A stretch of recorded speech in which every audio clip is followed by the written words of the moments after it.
Dear cadets, آج ہم دوسرے سبق کا آغاز کر رہے ہیں اور 10th کلاس کا دوسرا سبق یعنی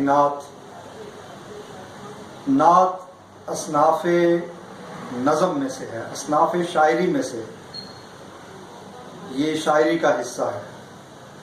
اگرچہ کہ نعت کا لفظ آپ صلی اللہ علیہ وسلم کی مدح اور آپ کی تعریف کے بارے میں مختص ہے، اس کے لیے بولا جاتا ہے، اور یہ نعت قرآن میں بھی ہے، اگرچہ شاعری کی صورت میں نہیں۔ سابقہ انبیاء نے بھی نعت کہی، یعنی آپ صلی اللہ علیہ وسلم کی تعریف کی، اور آپ کا نام محمد ہے، یعنی آپ کے نام سے واضح ہوا کہ اللہ تعالیٰ نے آپ کی تعریف ساری مخلوق کے لیے مقدر فرما دی ہے۔ اس نام کا مطلب ہے کہ سب سے زیادہ تعریف کی گئی شخصیت۔ آپ صلی اللہ علیہ وسلم کی پیدائش کے بعد آپ کے دادا حضرت عبد المطلب نے کچھ اشعار آپ کی تعریف میں کہے، پھر آپ کے چچا حضرت ابو طالب نے اشعار کہے۔ جب آپ نے اعلان نبوت فرمایا، اس کے بعد بہت سارے اصحاب رسول نے آپ کی نعت میں، آپ کی تعریف میں اشعار کہے۔ ان میں سیدنا ابو بکر، سیدنا علی رضی اللہ تعالیٰ عنہ بھی شامل ہیں، لیکن بطور خاص نعت کے حوالے سے آپ صلی اللہ علیہ وسلم کے مدینہ منورہ آمد کے بعد جب مدینہ کی اسلامی ریاست قائم ہو چکی تھی، اس وقت جو شہرت ملی نعت کے حوالے سے وہ صحابی حضرت حسان ابن ثابت ہے، جنہیں حضور علیہ الصلوۃ والسلام اپنے منبر پہ بٹھا کر نعت سنا کرتے تھے، اور ان کے لیے منبر کے اوپر آپ صلی اللہ علیہ وسلم اپنی چادر مبارک بچھایا کرتے تھے۔ آپ کی نعت کے دو مشہور اشعار جو کہ زبان زد عام ہیں، اکثر لوگ ان سے واقف ہوں گے، جن میں آپ کی بہت ساری قصائد اور نعتیں اس زمانے میں اصحاب رسول نے اپنے پاس رکھی، تحریر کی، رقم ہوئی، لیکن جو دو اشعار ان کے میں پیش کر رہا ہوں کہ وَأَحْسَنَ لَمْ تَرَقَتُّ عَيْنِي وَأَجْمَلَ مِنْكَ لَمْ تَلِدِ النِّسَاءُ خُلِقْتَ مُبَرًّا مِنْ كُلِّ عَيْبٍ كَأَنَّكَ قَدْ خُلِقْتَ كَمَا تَشَاءُ، کہ آپ اتنے حسین ہیں کہ گویا آپ اپنی مرضی سے پیدا ہوئے، تمام تر خامیوں سے پاک پیدا ہوئے، آپ جیسا حسین کسی ماں نے جنا ہی نہیں، پیدا ہی نہیں کیا، گویا کہ آپ اپنی مرضی ہی سے تخلیق ہو کے آئے ہیں۔ نعت کا باقاعدہ بطور صنف ادب آغاز دور رسالت صلی اللہ علیہ وآلہ وسلم سے ہوتا ہے۔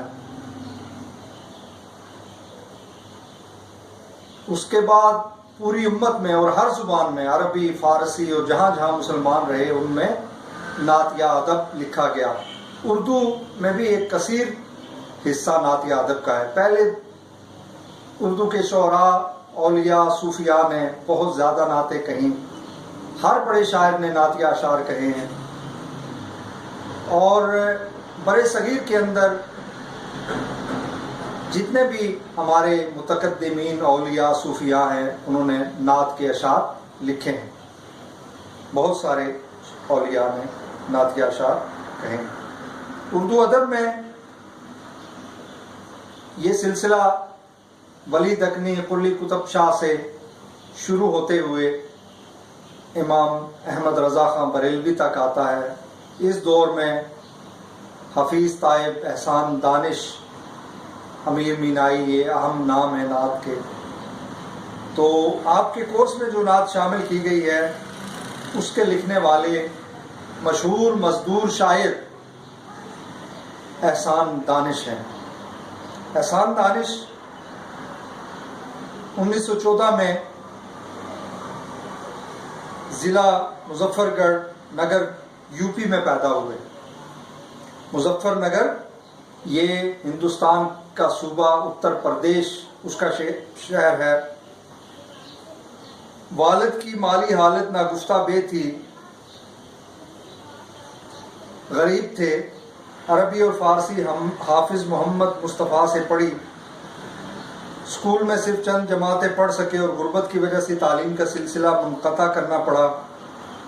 بچپن ہی سے محنت مزدوری کرنے لگے۔ مزدوری کرنے لاہور آئے تو اینٹیں ڈھوئیں، معماری کی، چوکیداری کرتے رہے، چپراسی اور مالی بھی رہے۔ اس دوران میں لائبریریوں میں بھی جاتے رہے اور مطالعہ جاری رکھا۔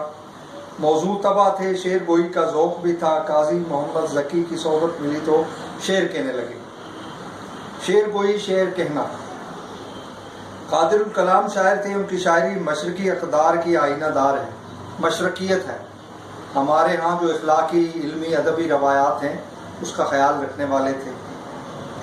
ان کی نظموں میں جہاں آدمی کے دکھوں کا اظہار ملتا ہے وہاں قدرتی مناظر کی عمدہ تصویر کشی کی گئی ہے۔ انہیں مزدور شاعر کہا جاتا ہے۔ ان کی تصانیف میں حدیث زندگی، درد زندگی، نوائے کارگر، آتش خاموش، گورستان، زخم و مرہم اور شیرازہ شامل ہیں۔ ان کی آپ بیتی جہان دانش بہت مقبول ہوئی۔ یہ قیام پاکستان کے بعد کے دور کے عام شعراء میں سے تھے۔ ان کی شاعری میں عام آدمی کے مصائب، مشکلات کا ذکر ہے اور ان کی نعتیہ شاعری میں بڑی پختگی اور اظہار بیان میں بڑی محبت اور عشق نظر آتا ہے۔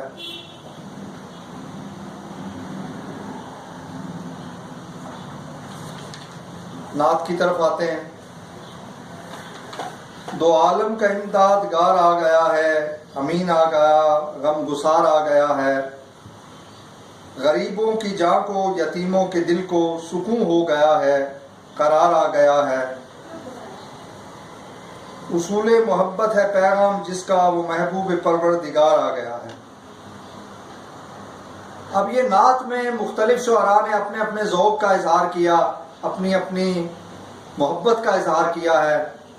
آپ صلی اللہ علیہ وسلم کی شان بیان کرنے میں آپ کی اعلیٰ خصوصیات کو مد نظر رکھا ہے، اور بہت سارے شعراء ایسے ہیں جنہوں نے امت کی ناگفتہ بے حالت اور مسلمانوں کے جو زوال کے حالات تھے ان کا شکوہ یا ان کا بیان بھی آپ صلی اللہ علیہ وسلم کی ذات آپ کی بارگاہ میں کیا۔